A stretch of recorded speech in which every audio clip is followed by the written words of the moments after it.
Welcome to Listen Here, the audiobook podcast where we bring you chapter listens of our much-loved audiobooks and sometimes special guest appearances. Guilt, shame, insecurity. You were made for more than a love-hate relationship with your body. In breaking free from body shame, dare to reclaim what God has named good. Jess Connolly has a message for you. Whether your struggle is eating and exercise habits, stress or trauma, infertility or injury, this book makes space for you. Self-image is not just a superficial issue. It's a spiritual one.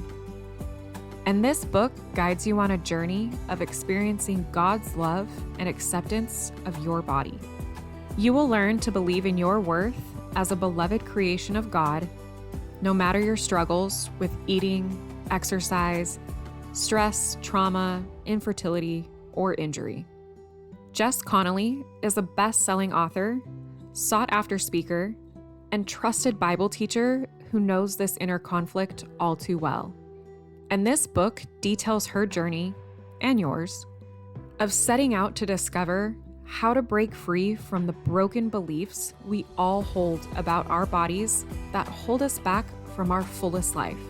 Now, let's hear a preview of breaking free from body shame.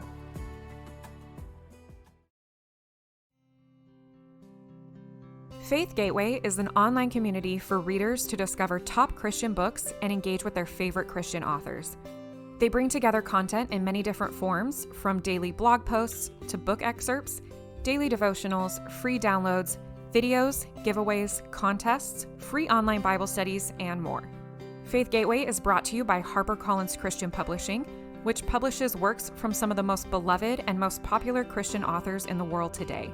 Faith Gateway provides unique opportunities to connect with those authors and their books as you seek answers to your biggest spiritual questions.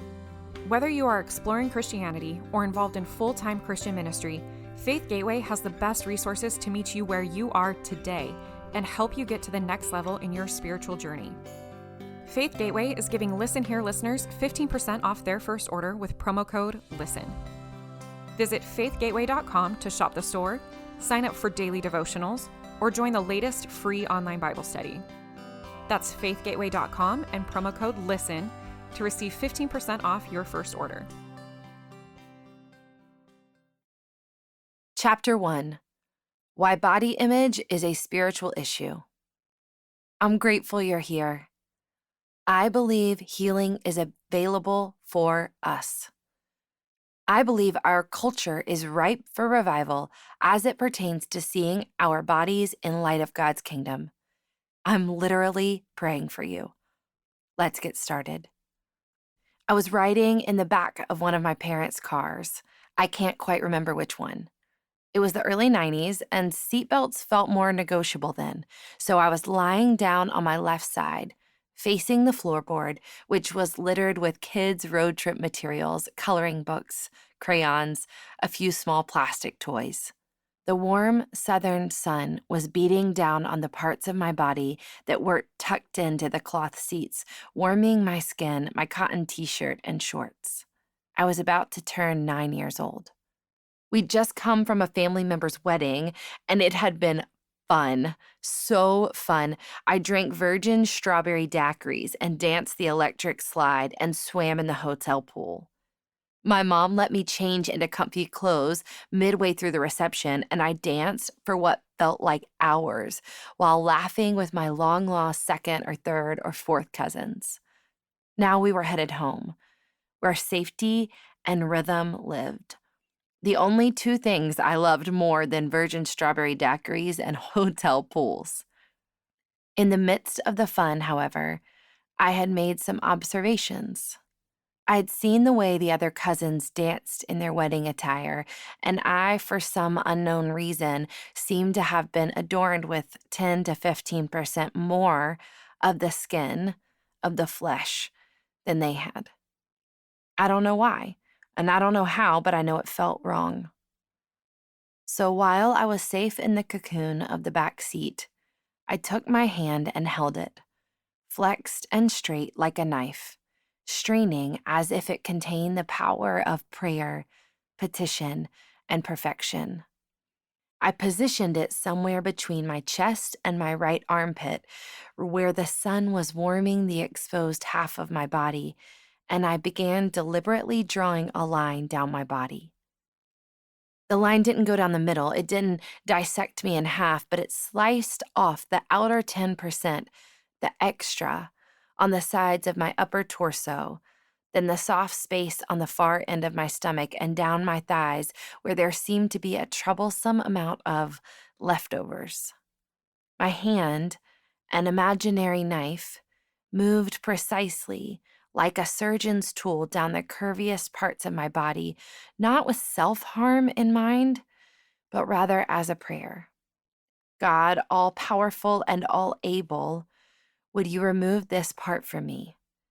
It seems like extra. It seems not to fit. I knew he could do it, I just didn't know if he wanted to. But I promised God that if he'd remove the unwanted from me, I wouldn't tell anyone. It could be our secret. I moved my hand slowly down, tracing the track that marked off the areas I'd like to no longer linger, and I squeezed my eyes tight, aware of his ability. I was pretty sure if I just looked away and pretended I didn't notice, he would fix me. I promised him once more that I wouldn't even tell anyone. I'd act like it had never happened. Afterward, I sat with my eyes still closed, giving him a moment to move before I fluttered open my lids and saw I was still me. I was still in my body, which was unchanged. And the car drove on. It's been almost 30 years since that day, and I have great compassion for that girl who wished she could carve part of her body away. I want to scoop her up and tell her that all of her body is good, that society is into scarcity, but God is the giver of abundance. I want to tell her that the best parts of her are her tenacity, her strength, her words, her worship, her motherhood, her sacrifice, her capacity to serve when no one sees. I want to tell her that it's because her Heavenly Father loves her so much that He denied her request. I want to tell her that the desire to keep her prayer a secret is the seed of shame that will grow like a weed in her life. I want to tell her that the disappointment she feels over who she is a much bigger problem than the extra skin and flesh. I want to tell her that her body is good. And yet, there is a part of me that knows if I could turn my hand into a knife-shaped prayer of precision and slice off 10% of my body today, I'd be tempted to do it. Even now, my secret disappointment and disbelief in the goodness of my own body weighs heavier on me than any extra pounds ever could. I am still that girl. I still need to hear the truth. And I don't think I'm the only one. I wonder what this story brings to mind for you. Maybe you're questioning your body's goodness as you walk through postpartum recovery or as you scroll through Instagram looking at fitness influencers and thinking about the kettlebells gathering dust in your closet. Maybe you work crazy hard at taking care of your body because you have to, because your health is on the line, and you still feel the aches and pains of a body fighting disease.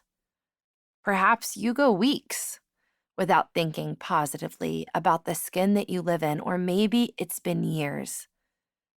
I have found that my story, though probably not identical to yours, is not far from the collective story many of us carry. Our story is that at some point we believed our bodies weren't good, and we don't know what that has to do with God. Does He care? Does He know? Does He agree? Will He help? What's the plan? Somewhere along the way, shame became a lens through which we experienced our bodies. Maybe we felt shame for how they were perceived by others negatively. Maybe we felt shame and embarrassment for how our bodies were praised. It could be that shame became part of the equation when we couldn't conquer our bodies, when the problem of our bodies seemed insurmountable. Many of us feel like we should be over this, like spiritual and emotional maturity should have enabled us to move past this place by now. And yet, we're still out here, all of us, overly exposed to a light that is not warm with grace, but rather judging what is not right about us. Our story is not finished because our flesh is still failing to be all that the physical world expects. Our story is not finished because we are multitudes and we can believe so many things at once. We can believe the best parts of us are unseen and eternal and still deeply desire for the visible portions of us to be signed off on by the world as okay. Here's where I'm at today. I live in the now and not yet, wrestling match of skin and soul. I know that who I am is loved by God, and who I am is still a body subject to the pain and brokenness and imperfections of a fallen world. I know that the best stories are not always the most simple stories, and there are those who'd like to write off this story, this struggle, as silly or secular. There are those who'd say you can fix this body problem with moving more and eating less, and there are those who'd say the remedy is to stop thinking about our bodies and start thinking about heaven. And yet, here I sit. It's been quite a journey since I prayed in the car at age 9. I have moved much and eaten less. I have read the books and tried the things. I have worn holes in my literal and figurative prayer rugs and dug divots of fervent request in the floors of each home I've lived in since Jesus has been alive in me. I've been shamed and I've been shushed when I speak about my body. I've been praised for how it looks and I've been pleaded with to stop acknowledging its presence. I've moved and I've sat still. I've run marathons and I've watched Netflix marathons accompanied by copious amounts of popcorn. I've gone to conferences and I've been coached. I have attacked this sense of my body's not enoughness with the secular strategy and with my spirituality, and I am still here in this body longing for words that weave a true path to freedom, not just for myself, but for those fighting alongside me, the genuine warriors of our generation who are asking God, is this a good body? Do you care? Do you agree? Can you help? What's the plan? Let's take the opportunity to agree right here and right now. The way we view our bodies is not a shallow surface issue for the immature or the vain. The way we view our bodies is a deeply spiritual issue because our bodies are made by God in the image of God, and they are where we encounter God for now. What's more, the belief that body image is just a shallow concern is a lie from the enemy that's wildly effective at making women believe they can disconnect with their bodies to the point of engaging in starvation, harm, and abuse, all because we have agreed that our bodies aren't spiritual. This is a lie we unconsciously use to justify our behavior, and it is so far from the vision God has for us. Amen? Perhaps the most essential move we can make in breaking free from body shame is to agree that God cares and wants to walk with us as we learn to love these bodies He made with intention. Maybe the most effective way we can begin this fight against the enemy is to say, this matters. This is important. This is holy. This is worth talking about. It's been 28 years and 6 months since I slid onto my side in the back seat of a sun-warmed second-hand car and wondered if God could or would instantly make me more like the girls around me. As I write this today, it's a dark and slightly chilly night, and I'm on an airplane with the glow of my laptop warming my eyes rather than the sun on my thighs. But those same particular parts of my legs spread just beneath the armrest because they are still not standard in size. And just above the keyboard, where culture says I'm supposed to cave in, I curve out. And where my head dips down with defiance to type the passionate last few words before the flight attendant says no more, my neck makes an additional chin. Still, I know for sure, this is a good body. This is a body that can live free from shame. And I think of you wherever you're reading this, maybe in a warm spot in the sun, or maybe in the carpool line, or even on a treadmill, or listening on headphones as you walk. I think about you on your laptop, lounging in your room, and maybe running a soft hand over your own perceived imperfections. I imagine you sitting cross-legged as you move the pages of the ebook with a tap, flipping the pages on the beach and reading as you prepare to lead others in a group or a Bible study.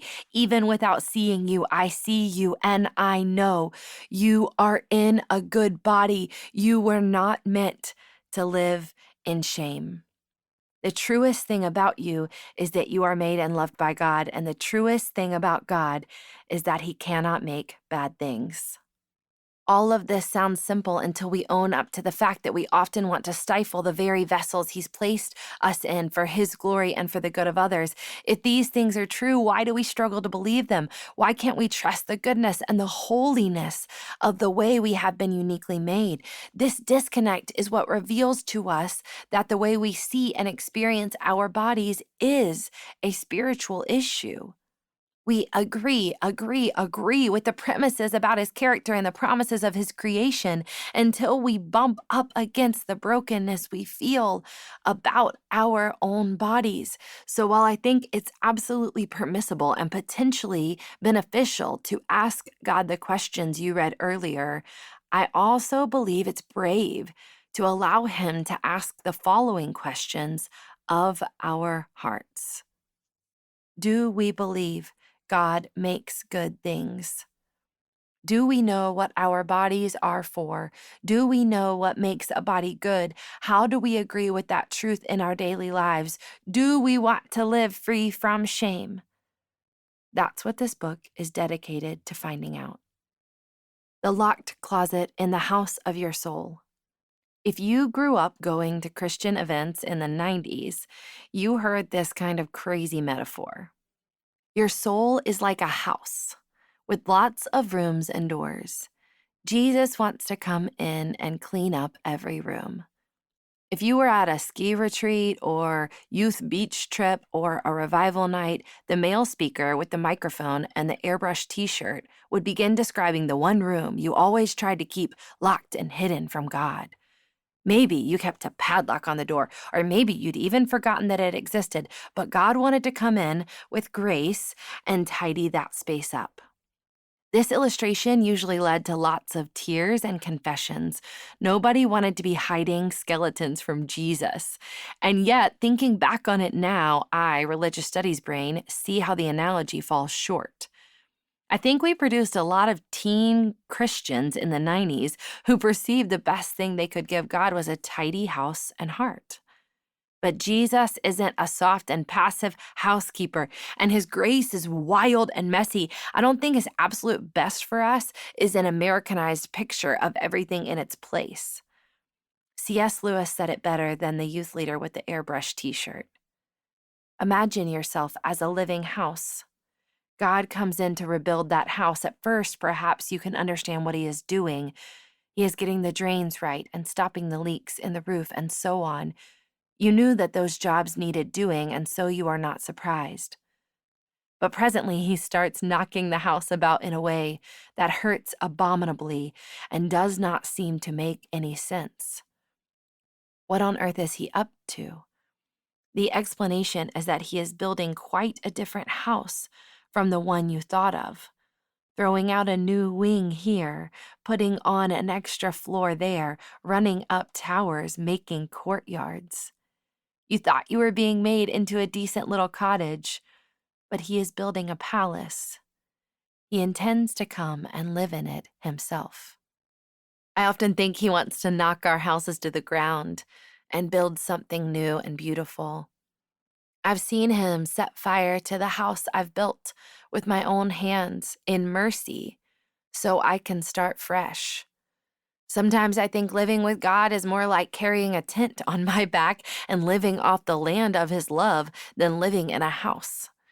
Sometimes I don't think of myself and God in a house at all, but more like two soldiers running through the forest, him taking bullets for me and yelling back when I need to duck or turn. When I worship, I picture myself and Jesus on horses together, moving forward in victory and fighting the enemies of defeat and fear and despair. I don't love the house analogy, but maybe I would if we reframed it. If your heart was a house, if your life was a house, and the Spirit of God could enter any and every room and bring light, hope, healing, and kingdom-minded wisdom, which room would your body be in? Let's imagine that finances are a room, our family is a room, our romantic lives are a room, our entertainment is a room, the one with the TV, obviously.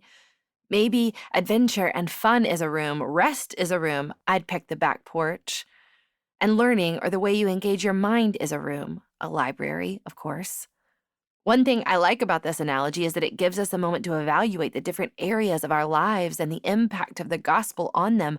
Our lives are so much more comprehensive, complex, and integrated that my brain can't always process all the things at once. So I appreciate being able to go from room to room and ask, what impact does God have on this room? What has he done here?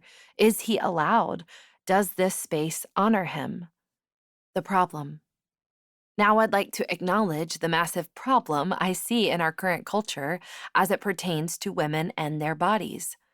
Not only is this a compartmental space, one we often keep from the power and presence of God, but we've made it just a room or a closet without acknowledging that it may be one of the most important places in the house. Our bodies are where we experience our families. Our bodies are where we worship. We use our bodies to serve. Our bodies are where we encounter romance and sex. Our bodies are our main vehicle for rest. Maybe our bodies aren't actually the house. Maybe the house is our soul, the vehicle that will transcend our time on earth and eternity, even while our bodies change. But the body has to be some integral part of the structure. Maybe the insulation, the drywall, the frame. Many of us can't ignore our bodies, but we haven't been taught to see them from a kingdom-minded mentality either. So we live out our lives in a house of the soul, surrounded and encapsulated by confusing messages and broken beliefs.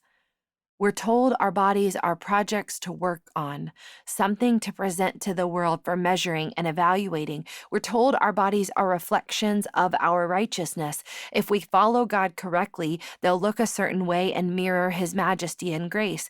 We're told our bodies are trophies, something we can work hard to earn glory, something we can give to those who are associated with us. We're told our bodies are bad, filled with innate and impure longings we should suppress and subdue, like hunger, desire, and fatigue. We are told these messages overtly, subtly, indirectly. We're told these messages from birth as we listen to our families and leaders and lovers discuss their bodies and ours.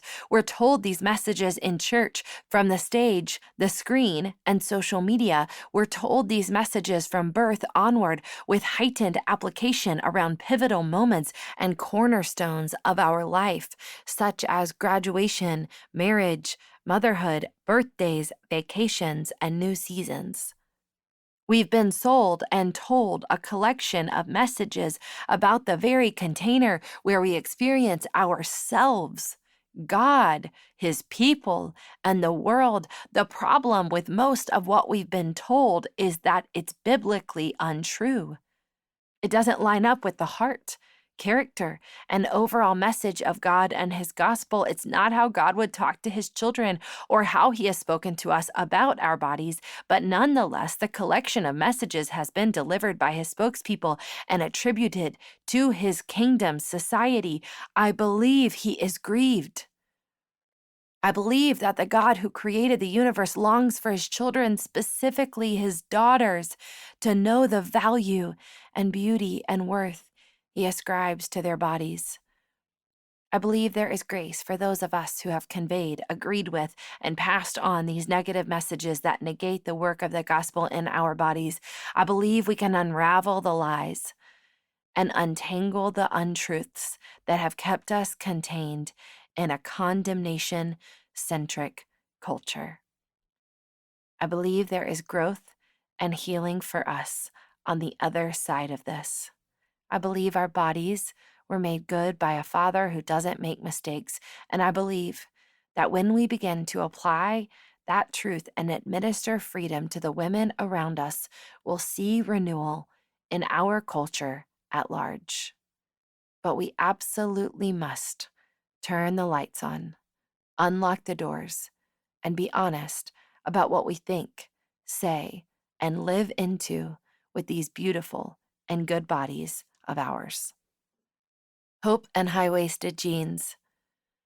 Do you remember the first time you encountered someone whose perception of her body was not in line with culture in the best way? The first time you met someone who lived in radical freedom, acceptance, or abundance as it pertains to her body? Did you notice another mother playing hard on the beach with her kids without seeming concerned about her stretch marks? Maybe you took a fitness class from an instructor who didn't fit the stereotype, but who never made apologies for her body or let shame take up any space. Maybe while growing up, you had a friend who grew quiet when the other girls in your group began criticizing their bodies because she refused to take part in such a ritual.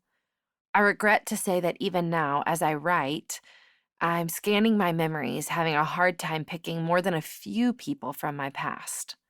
We could all tell stories of the women and men who had a negative impact on our lives, shocking us with their personal beliefs about the body. For me, there was the incredibly wise and wild woman who discipled me in college, but who also encouraged me to go on an extremely low-carb diet. Or the pastor who noticed I had gained a significant amount of weight and told me it looked like my heels were going to snap under the pressure of my body. Once we moved to a church to help a pastor, and the leadership team offered both my husband and me a diet program as a welcome gift. Thanks for coming to help our church. Please only eat 600 calories a day for the next 21 days. If I'm incredibly honest, most of the truly impactful voices in my life have had this one flaw. They have neither agreed with nor promoted a kingdom mentality when it comes to the body. Cultural conformity has been the ideal, and in worst cases, living up to that ideal has been cast as a form of righteousness. In the bulk of my experiences with others, there hasn't been a desire to break free from shame either. Rather, shame has been welcomed as a tool to help our bodies continually become better. Along came Lily. Lily was a voice that cut through the crazy to say something true and affirming and wildly encouraging. I was a few years into the process of no longer just accepting my body or even celebrating it, but trying with everything I had to view it in light of God's kingdom. I was trying to grasp that my body was fallen and broken, yet full of potential and promise. I was trying to embrace the body God had given me, and I had definitely begun to give up on being anyone else's ideal body type. And so, one day, I wore high-waisted jeans. Some women with my particular shape may avoid high-waisted jeans, or particularly high-waisted jeans with a shirt tucked in, which puts your shape on display. It's the old, I can't wear blank, or blank just doesn't look good on my body argument that many of us live with and throw around. High-waisted jeans with a shirt tucked in should be avoided. I'm getting angry just typing that, by women with my body type. But I was over the shoulds, so I did what I wanted to do. Lily came over a few days after I'd worn some high-waisted jeans to church. We were catching up on life and her eventual plans to move to Paris. Lily was so cool, so wild, so in love with God. Just before she left, she looked at me with the beginnings of tears in her eyes and said, "Thanks for wearing the high-waisted jeans. Seeing you love your body makes me love my body. Seeing you worship in your body makes me want to worship in my body when I come to church." I was stunned and blessed beyond measure. At that early point in my own journey, no one had really noticed the outward shifts I was making as my heart changed inwardly. No one had seen my high-waisted jeans as the freedom cry that they were. No one had mirrored back the love I was beginning to allow myself to feel toward myself, toward my body. There stood Lily, one of the first harbingers of hope in the battle. It wasn't a lighthearted cry of body positivity, and it wasn't the willful determination to not notice our own figures. It was something deeper and more intentional that she reflected back to me. It was deep-seated, God-glorifying goodness. Lily saw that I agreed that I was made in the image of God. She saw me naming my thighs and my lower half as a blessing and not a burden. She stood in agreement with me, adopting the freedom for herself as well. Together, for a split second, we were our own community of freedom fighters, sharing this sacred and worshipful agreement. Our bodies were good. I've had that same moment of exhilaration a handful of times since then. I find that even when we're open and comfortable sharing with other women about our bodies, it almost takes a miracle to get a shared agreement that our bodies are good. We're all on different pages. We have different experiences and stories, and it takes patience and the stripping away of layers of vulnerability to let down our collective guards and make agreements that are rooted in truth. As precarious as it can be, together is the way forward. Conversation is the conduit of this kingdom mentality, and we can start together, right here, all of us, today. Now entering the brave space. Latasha Morrison, founder of Be the Bridge, was the first person to introduce me to the term brave space. I've heard the term used in connection to anti-racism work, learning environments, and other avenues of the social justice conversation. Latasha may not have coined the term, but she was the first person to unpack the idea for me, and it has absolutely shifted the way I move into important conversations.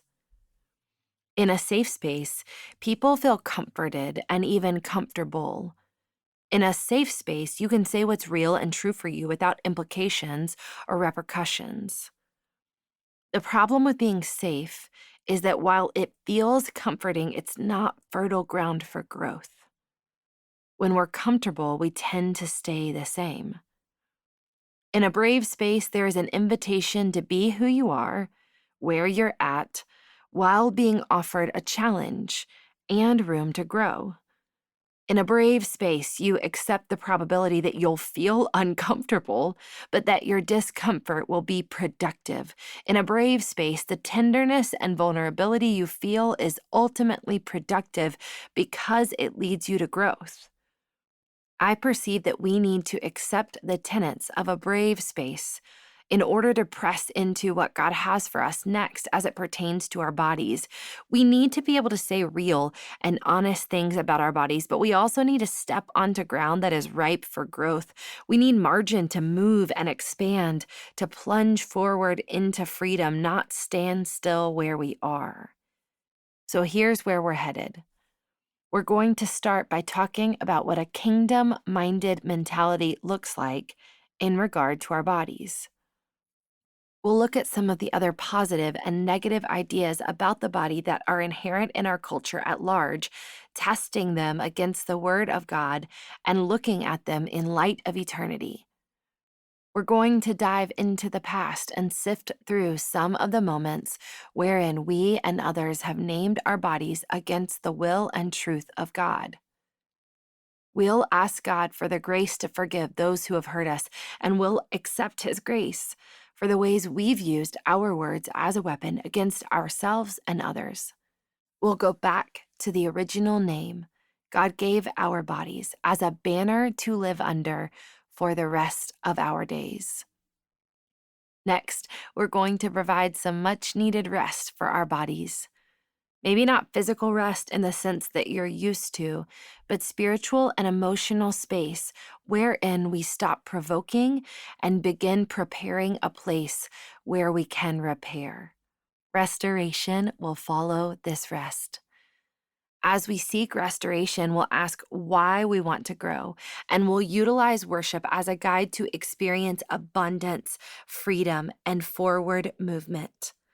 Finally, we'll join one another in pressing into revival. We'll take our place among the throngs of women who are living in liberty as it pertains to their bodies, and we'll use our voices to bring others along with us. We'll use the weight of our freedom to create a wider path and firmer ground for all of us to stand on and space for all of us to run.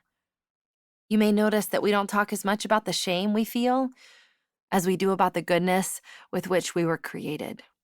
This is intentional because we're going to be replacing lies with truth, trading our chains of condemnation for the certainty that our bodies have worth and value and beauty. We're going to do all of this in our good bodies, not just in our minds or in our spirits, but here, where we live, in these tents of flesh that house the Holy Spirit who raised Jesus Christ from the dead. We will join our friend and brother Jesus in proclaiming the year of the Lord's favor, binding up the brokenhearted, ushering in freedom for those who are held captive, and providing comfort for all who mourn here in our good bodies. Are you ready? Together, let's soak in these words about God's heart to proclaim freedom. The Spirit of the Sovereign Lord is on me, because the Lord has anointed me to proclaim good news to the poor. He has sent me to bind up the brokenhearted, to proclaim freedom for the captives and release from darkness for the prisoners, to proclaim the year of the Lord's favor and the day of vengeance of our God, to comfort all who mourn and provide for those who grieve in Zion, to bestow on them a crown of beauty instead of ashes, the oil of joy instead of mourning, and a garment of praise instead of a spirit of despair. They will be called oaks of righteousness, a planting of the Lord for the display of his splendor. They will rebuild the ancient ruins and restore the places long devastated. They will renew the ruined cities that have been devastated for generations. Isaiah 61, 1-4. Words from our friends. RWP. Little me has a similar story to little Jess in that I vividly remember the time when I realized my body wasn't like those of others, and I'm still very aware of it. In the 30 years since I realized I don't fit the culture's body standard, I feel I should definitely be finished with what God must be teaching me about contentment, because that's how it works, right? This has got to be his ultimate goal, or certainly I would no longer be waiting for that pivotal heart change, or better yet, body change. I feel like what I constantly hear from others in the church is that I'm not experiencing total freedom because I still haven't reached the level of contentment he wants for me. In short, I'm still not quite spiritually mature. But I'm coming to realize that the truth really lies in his desire for me to see my body, his creation, as good, to treat it as good. And I'm getting there. He's been opening my eyes and changing my heart, and I'm so thankful to be in this brave space to continue that work. Jensine. Just the other day, I was looking at my post-2 kids mom bod and pinching here, sucking in there, wishing away an inch or two at the waist and thighs. The way we perceive our motherhood and these physical vessels that brought life into the world is often out of lack, with the idea that we need to get our pre-baby bodies back, that we are missing out on something as moms. But what a reminder of the God-given abundance in both our life-giving bodies and our mission, that the extra is an overflow of grace, so we can keep giving, giving, giving.